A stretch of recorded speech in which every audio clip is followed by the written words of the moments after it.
আচ্ছা, যদি দেখেন বিয়ে করে আসার পথে আপনার স্ত্রী বা স্বামী হারিয়ে গেছে, তাও আবার প্রথা রীতি মানতে গিয়ে, কি করবেন তখন? খুঁজতে থাকবেন, নাকি যা গেছে বলে দায় এড়িয়ে যাবেন? এই বউ বা স্বামী হারিয়ে যাবার বিষয়টি যতটা সিরিয়াস, ঠিক ততটাই হাস্যকর। এমনই গল্প নিয়ে 12 বছর পর এসেছেন Kiran Rao. Welcome to first show. আজ কথা বলবো আমির খান প্রযোজিত এবং কিরণ রাওয়ের পরিচালিত কমেডি ড্রামা ফিল্ম লাপাত্তা লেডিস নিয়ে।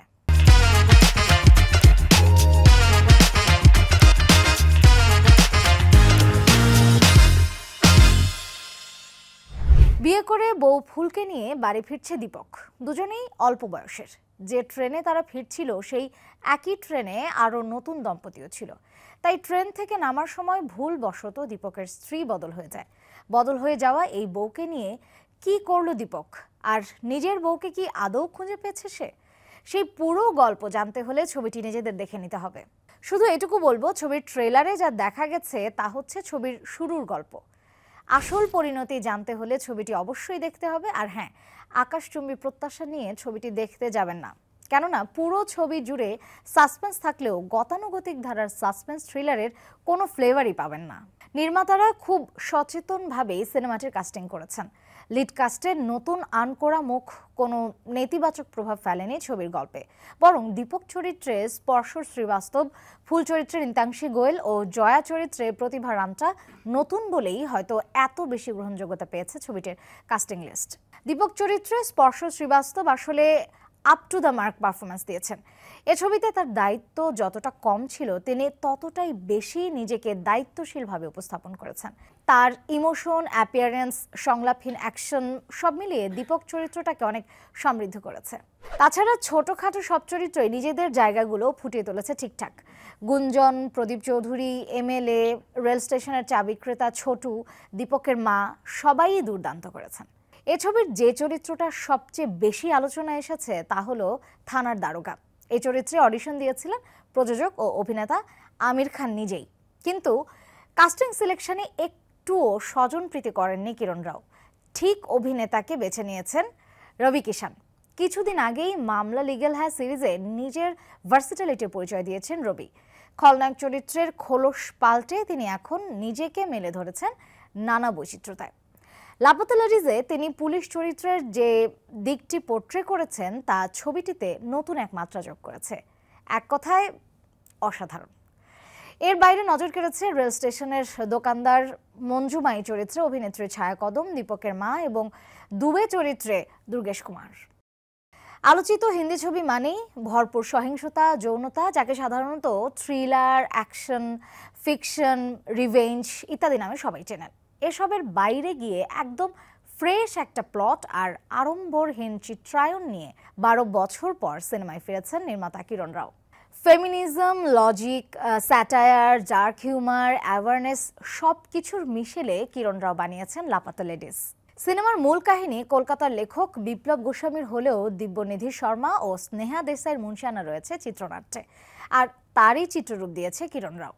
তিনি কিন্তু চাইলে পারতেন সিনেমায় হারিয়ে যাওয়া নারীদের করুণ রূপ দেখাতে, কিংবা যে বউটা হারিয়ে একা রয়ে গেল রেল স্টেশনে তাকে কোনো বাজে পরিস্থিতিতে ফেলা, বদলে যাওয়া বউকে নিয়েই ছেলের সংসার এগিয়ে নেওয়াকে সাপোর্ট করা, এরকম অনেক কিছুই দেখাতে পারতেন, কিন্তু দেখাননি নির্মাতা। সবকিছুই পজিটিভলি প্রেজেন্ট করার চেষ্টা করেছেন তিনি। আর সবচেয়ে বড় ব্যাপার, মূল গল্পের ট্র্যাক থেকে তিনি একবারও সরে যাননি। ঋষিকেশ মুখোপাধ্যায়, বাসু চট্টোপাধ্যায়ের ছবির মধ্যে যে সরলতা থাকতো, বহুদিন পর সেই সারল্যের সঙ্গে পরিচয় করালেন কিরণ। লাপাত্তা লেডিজে তিনি খুব সহজ সাবলীল উপায়ে গল্প বলার চেষ্টা করেছেন, কোনো রকম অতিরঞ্জিত দৃশ্য ছাড়াই, কোনো রকম আইটেম সং ছাড়া, নায়ক নায়িকার স্পেশাল এন্ট্রি ছাড়া, দর্শকের ইমোশনকে জোর করে সিনেমায় সম্পৃক্ত না করে এত সরলভাবে পর্দায় খুব চেনা জানা গল্পের অসাধারণ চিত্রায়ন করেছেন কিরণ রাও। যে গল্পটা সবাই জানে, কিন্তু এভাবে কখনো কেউ দেখেনি, কেউ কখনো ভাবেনি। দর্শককে আটকে রাখার জোর চেষ্টা তিনি চালাননি একেবারেই, বরং সিনেমাটির ঘটনা প্রবাহই এমন যে ঘন্টা পেরিয়ে গেলেও টের পাওয়া যায়নি। পুরো সিনেমাটি ঘটনা নিয়ে এগুলেও একদম ক্লাইম্যাক্সে গিয়ে যে ইমোশনটা কিরণ রাও ক্রিয়েট করেছেন তা চোখে পানি এনেছে অবচেতনভাবেই। যে স্টেশন থেকে হারিয়ে গিয়েছিল সদ্য বিবাহিত দম্পতি, সেখানেই আবার তারা ফিরে পেয়েছে দুজনকে। আবার শেষ দৃশ্যে গিয়ে ততটাই রিল্যাক্স দিয়েছেন নির্মাতা, ছবিটা দেখলেই বুঝতে পারবেন। লাপাত্তা লেডিজের বাংলা অর্থ দাঁড়ায় হারিয়ে যাওয়া নারীরা। কতভাবে নারীরা কত প্রকার প্রতিবন্ধকতার মধ্যে দিয়ে গিয়ে তাদের নিজের সত্তাকে হারিয়ে ফেলে বা হারিয়ে ফেলতে বাধ্য হয়, তার সবটাই উঠে এসেছে এই সিনেমার গল্পে। আর সেই সাথে যোগ হয়েছে এই হারিয়ে যাওয়া নারীদের অবস্থান ফেরাতে কি কি করা যেতে পারে, নারীদের নিজেদের কি কি করা উচিত, পুরুষরা এক্ষেত্রে কি কি ভূমিকা রাখতে পারে, কেমন হওয়া উচিত সমাজ ব্যবস্থা, কিংবা দায়িত্বশীল পদে যারা আছেন তাদের করণীয় কি, এই বিষয়গুলো সমান্তরালে চলেছে পর্দায়। সিনেমার মূল গল্প থেকে দর্শকের মনোযোগ অন্য দিকে সরে যাওয়ার কোনো সুযোগ ছিল না। অর্থাৎ সিনেমাটোগ্রাফি, সেট, কস্টিউম কিংবা মেকআপ কোনো কিছুতেই আলাদা করে ফোকাস পড়েনি। স্ট্রাকচারালি বলতে গেলে লাপাত্তা লেডিজের মূল গল্প নারীবাদে ভরপুর হলেও এতে স্থান পেয়েছে সোশ্যাল স্যাটায়ার, গ্রাম্য রাজনীতি, ডার্ক হিউমার আর শিক্ষণীয় বার্তা। বলা যেতে পারে এটি একটি বার্তাবহুল সিনেমা। পর্দায় যা কিছু দেখা গেছে তার পরতে পরতে কিছু না কিছু বার্তা রয়েছেই, আর গুরুত্বপূর্ণ কিছু তথ্যের সাথে মিশেছে মিষ্টি প্রেম, নারী স্বাধীনতা। তবে সাধারণত নারীবাদী সিনেমায় যেমন সামাজিক বার্তা এবং অসঙ্গতিগুলোকে খুব হাইলাইট করা হয়, অনেকটা চোখে আঙুল দিয়ে দেখানোর মতো, এ ছবিতে এতটাও কঠোর মূর্তি দেখানো হয়নি কোনো দৃশ্য বা চরিত্রের। তবে প্রথার মধ্যে থেকে প্রথাকে ভাঙতে পারার সাহস কতটা নম্রভাবে করা যেতে পারে তাও কিন্তু দেখিয়েছেন নির্মাতা কিরণ রাও।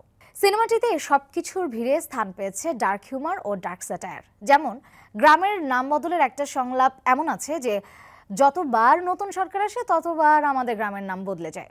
কিরণ রাও কিন্তু খুব সচেতনভাবে একটা সূক্ষ্ম রাজনৈতিক খোঁচা এখানে দিয়েছে।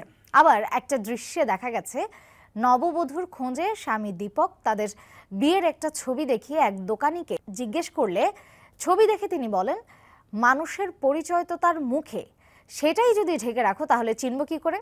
কেননা সেই ছবিতে বউয়ের মুখ এক হাত ঘোমটা দিয়ে ঢেকে রাখা ছিল।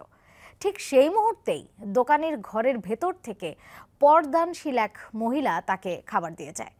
এই একটি দৃশ্যের মধ্যে দিয়ে কিরণ রাও কিন্তু একই সাথে ধর্মীয়, সামাজিক ও পুরুষতান্ত্রিকতার গোড়ামিকে উপহাস করে বসেছেন। রবি কিষানের এন্ট্রি সিনে কিন্তু খুব আড়ম্বরপূর্ণ কিছু দেখাননি কিরণ রাও, তবে যা তিনি দেখিয়েছেন তা এক কথায় প্রকাশের মতো দাঁড়িয়েছে। থানার দারোগা চরিত্রে রবি কিষান বসে টাকা গুনছেন, আর সেই সময়ে এক মহিলা খুব সুন্দর কণ্ঠে তাকে গান শোনাচ্ছেন। পরক্ষণেই বোঝা গেল ছেলেকে থানা থেকে ছাড়িয়ে নিতে তার মা আসে 5,000 টাকা নিয়ে, কিন্তু দারোগার ডিমান্ড ছিল 15,000 টাকা। সেই মহিলাকে থানায় বসিয়ে গান গাইয়ে মনোরঞ্জন করিয়ে বাকি 10,000 টাকা পুষিয়ে নেওয়ার ব্যাপারটায় প্রশাসনকেও কিন্তু খোঁচা দিতে ভোলেননি কিরণ। সিনেমাটিতে চরিত্রগুলোর অবস্থান প্যারালালি গেছে। ফুল হারিয়ে যাওয়ার পর তার থাকার জায়গা দেয়া মঞ্জুমাই চরিত্রটি জীবনযুদ্ধে লড়ে যাওয়া বৃদ্ধা নারীর প্রতিনিধিত্ব করে।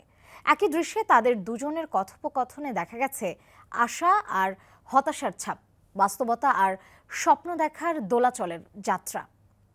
একইভাবে দীপকের বাড়িতে জয়ার উপস্থিতিতে অনেকগুলো রূঢ় বাস্তবতা চলে আসে সামনে। বিয়ের পর মেয়েরা শাশুড়ি, ননদ, যা সবই পায়, কিন্তু একটা বান্ধবী পায় না, ফলে সে খুব একা হয়ে যায়। সেখানেও একই সাথে দেখানো হয় এই সবগুলো চরিত্রের আস্ফালন। সিনেমাটোগ্রাফিতে খুব বেশি বৈচিত্র্যতা দেখা যায়নি ছবিতে। গ্রামের গল্পে পুরো গ্রামের বিউটি শট নেই, কিন্তু একদম অজপাড়া গাঁ বলতে যা বোঝায় তাই দেখা গেছে। এডিটিংয়ে গল্পটির সিন বাই সিন মালাগাথা এতটাই সাবলীল হয়েছে যে গল্পে ঢুকে যেতে কোনো অসুবিধাই হয়নি দর্শকের। কালার গ্রেডিং, কস্টিউম, মেকআপে ভিনটেজ ইফেক্ট রাখা হয়েছে সব জায়গায়। বিজিএম আর ব্যাকগ্রাউন্ড স্কোর যথোপযুক্ত ও অর্থবহ লেগেছে। যেখানে যেমনটা যতখানি দরকার ঠিক ততটুকুই ছিল। কমেডি, টেনশন, সাসপেন্স, স্যাড সব জায়গাতেই ব্যাকগ্রাউন্ড মিউজিকের বৈচিত্র্যতা ছিল। গতানুগতিকতা তেমন একটা চোখে পড়েনি। লাপাত্তা লেডিজ আমির খানের প্রযোজনা এবং কিরণ রাওয়ের পরিচালনায় দুর্দান্ত একটি প্রোডাকশন। IMDb এর রেটিং দিয়েছে 4.9। মেকিংয়ের দিক থেকে আমার মনে হয় এটি 5-এ 5 পাওয়ারই যোগ্য। কিন্তু একটি বিষয় আমার কাছে একটু খারাপ লেগেছে। ফুলকে দেখে মনে হয়েছে তার বয়স 18রও কম। তাহলে কি এটি বাল্যবিবাহ ছিল? যদি তাই হয়ে থাকে তাহলে এই বিষয়টি নির্মাতা টেকনিক্যালি এড়িয়ে গেলেন না কেন? লাপাত্তা লেডিস ছবিটি প্রেক্ষাগৃহে ঘুরে এসে সম্প্রতি নেটফ্লিক্সেও মুক্তি পেয়েছে। আপনারা দেখে জানাবেন আরও কোনো অসঙ্গতি আপনাদের চোখে পড়লো কিনা। আবারও দেখা হবে নতুন কোনো সিনেমার গল্পে। ততক্ষণ পর্যন্ত সঙ্গেই থাকুন সময়ের।